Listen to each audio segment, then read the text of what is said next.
Global happenings today. We communicate, we analyze global news. Stay tuned. Hello, beautiful people. Welcome back to Global Happenings Today YouTube channel. A lot is brewing after the presidential election petition council court had made their pronouncement upholding Bola Ahmed Tinubu as the president. Many Nigerians have been reacting. In fact, one of the ones that is now trending and is becoming uncomfortable for a lot of those in the legal system is the fact that the native have decided to make a move. Don't forget that one of the strong prayers made by Peter Obi was 25% Abuja that was sacrosanct. What they said that Abuja have no special status, hence it's just an ordinary state where the native have decided to make a move. Don't also forget that Wike had hit the ground running by insisting that Abuja must go back to the original plan, demolition here and there. Well, the native have something in stock for him. And to make matters interesting, senators have decided to tell the native of Abuja exactly what to do. It is getting interesting. Interesting times are ahead as they push for the Supreme Court. While this is going on, very quickly, my colleague is in the house. We're going to go through this very quickly and analyze the situation. It's really getting dicey. Well, according to the news, very quickly, the native of Abuja will storm the court to prevent Wike from posing as the minister of the FCT. Now, Daniel Boala, a legal practitioner and a spokesperson of the Atiku Abubakar presidential campaign during the 2023 presidential election, has said that Abuja natives are planning on filing a motion seeking to stop former Rivers State Governor Nyesom Wike from parading as the Minister of the Federal Capital Territory, Abuja. Boala said that the native decided to embark on the suit following the ruling from the Presidential Election Petition Judgement, stating that Abuja is like any other state. Now, the natives will allegedly approach the court for an order mandating the federal government to allow them to produce their governor and 3 senators.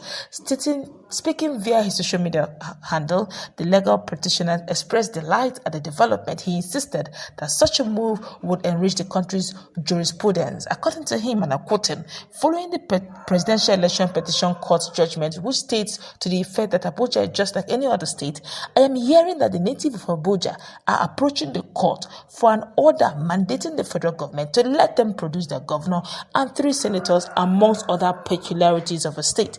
I am also hearing that Abuja natives are going to file a motion on notice seeking the order of court restraining Wike from parading himself as a minister of FCT, that's Federal Capital Territory, pending the hearing and determination of the suit.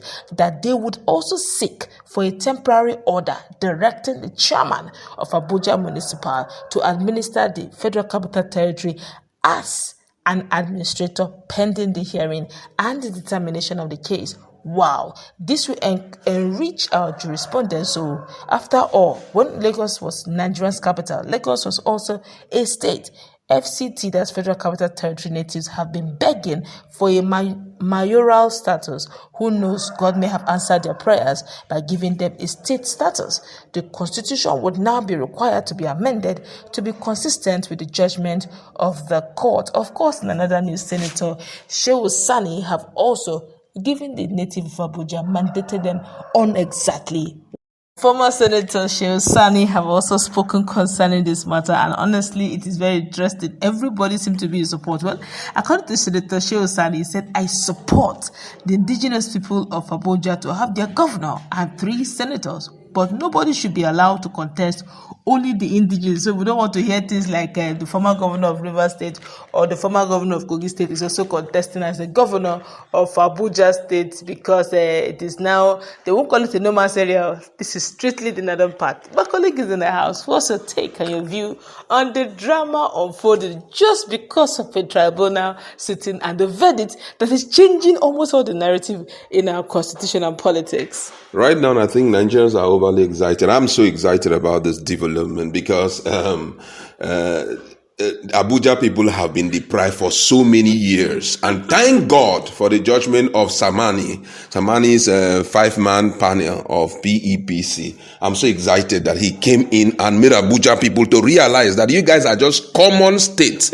After all, Is it Cotonou people that are staying there? No, Is it Colombians that are staying? No, Nigerians, like every other these things. So they were thinking that they will outsmart Labour Party and PDP and all of over the issue of 25%. So right now, with that particular judicial precedence, it has now been fully concluded that Abuja is a state, and being a state, they need their presence in NEC, that is National Executive Council meeting, and they need their own governor, they need their own 3 senators. It's one of the greatest revelation of Samani. Justice Samani has done one of the greatest thing of a lifetime, and I think the people should even send a congratulatory message to them for opening their eyes, for them to know that Abuja is actually a state, and Wike should get ready to go back to his own state, or possibly they give him another portfolio, because that is their own state. Unfortunately, what they're even saying now is that they want a restraining order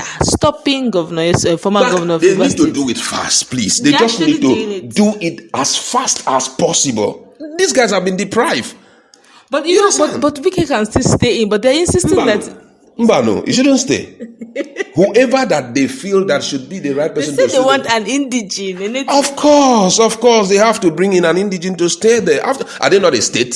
Is there anything different between federal executive, federal capital territory, and any other state? There's nothing different, my friend. Give them their own allocations. Normally, they should have their own people. But the only reason why that can be stopped, except Samani will give us a new judgment that 25% in that federal capital territory is not a state. It has a special status. On the basis of that, it is compulsory compulsory that you need to have 25%. But if they consolidate on that judgment automatically, so right now a lot of things will be happening, possibly. Let's see the beauty that will happen in Supreme Court. Even the Constitution needs to be amended, because the and or comma, yes, all of them needs to be changed totally. This whole thing is taking a different dimension. It's very interesting. And I think that right now the Supreme Court has a lot of part to play here. My God. Because if the Supreme Court look at that judicial precedence and they realize that it's going to trigger a lot of things, then they need to revisit that issue of 25%.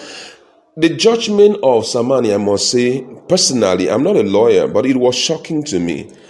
When they say it lacked merit, that's all the petitions that we brought with lack merit, and on the premise of it lacking merit, there is a penal charge on the petitioners. All of that put together with that, I mean, a lot of things, we are expecting a lot of show in Supreme Court. That's why everything should be fast-tracked immediately, and they should emphasize on that. And one of the emphasis for me, I believe that one of the emphasis of PDP and LP should be when they are writing or maybe reviewing the judgment, they should let Supreme Court people realize that in event of consolidating, that Supreme Court is consolidating on the judgment of Samani's appeal court, then it therefore means that they have to also use that opportunity to congratulate that Abuja is also a state. But there's also a little controversy going on right now. You've heard what Kinga during his press release said about the issue of him being sacked over pre-election matters. One of the things I could remember the way they scolded LP, that they have no business, involving APC's double nomination of Shetima. Even APM was the one that was scolded. Okay. That this way, pre-election matters. Now that same pre-election matters is the premise which they used to sack Kinga from Imo State. I think that will give Kinga a more solid ground on what to do as he's going to Supreme Court. As he's going to Supreme Court, he will bring that up. There's a judicial precedent that already supersedes whatever that was arrived at. These guys, they feel that Nigerians are baby. 250 million people, and you think just 5 people can just gather and make decisions. Up till now, as we're talking, the issue of watermark. They are their judges. They have their right. That is why. See, one of the things about judicial precedents is that anyone that is currently existing cannot be changed. Wow. And it's barely few days, It can't be changed. So if there had been a judicial precedent that pre-election matters are meant to be handled by the party, so which means so all of us can dabaru something, just have a part with dabaru something. You understand? It stands. So it stands and eradicate every other thing that have been done thus far. So if after that judicial precedent, the Supreme Court can do something. That's why I say if Supreme Court must do something, it informing they need to also do something in presidential election judgment. Exactly. They need to do something there by totally eradicating that. And from that, man, I think it's going to be very interesting, I must say, because the lawyers are going to be wrapping their head around. Everybody is getting ready. You know, one of the most interesting part of this whole thing is that at the end of the day, everybody will look at themselves as fools. You know, that is what will play out at the end of this whole thing. Whatever thing that you do, you've got to be very careful, because at the end of the day, you may end up rubbishing a particular arm of government, rubbishing it. That's you make it so, make Nigerians to look at it and say, man, what is this? So we can no more trust these people. Exactly. My fear now is that our constitution is at stake, because amendment and re-amendment will be so high. I wonder how these guys will actually come around, concluding this whole matter without necessarily contradicting themselves in the constitution. I guess that's so good to wrap it up. Let's meet in our comment section.